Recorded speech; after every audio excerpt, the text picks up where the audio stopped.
Il y a des listes de noms qui ne ressemblent pas à des listes. Ce sont des respirations cassées, des souvenirs alignés. Des morceaux de vie qu'on essaye de retenir avec les mots. Paulina, Evaël, Juliette, Christopher, Yolan, Matteo.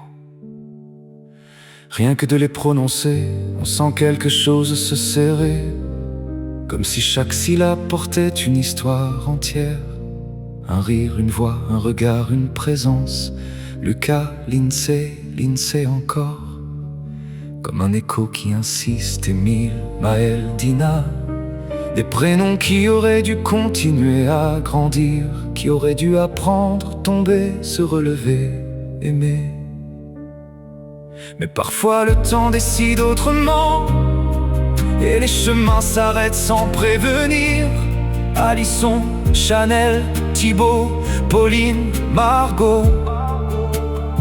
On imagine des journées normales, des matins pressés, des soirées sans importance, des petites scènes simples qui aujourd'hui prennent une valeur immense. Parce que c'est souvent ça qui manque le plus, le banal. Alexandre, Florencia, Madison, Louise.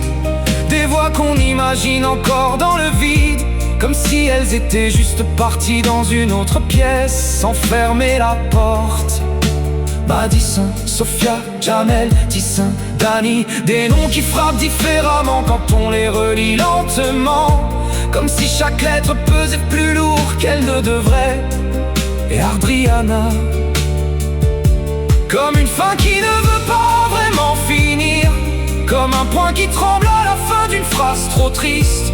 On ne sait pas toujours quoi faire de tout ça, alors on garde dans la tête, dans les silences, dans les moments où personne ne parle. On fait semblant d'aller bien, mais certains noms reviennent sans prévenir, au détour d'une pensée, d'un endroit, d'une heure.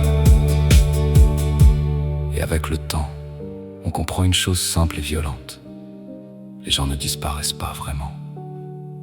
Ils changent de place, ils passent de la vie à la mémoire, de la voix au souvenir, du présent à quelque chose d'invisible, mais encore présent.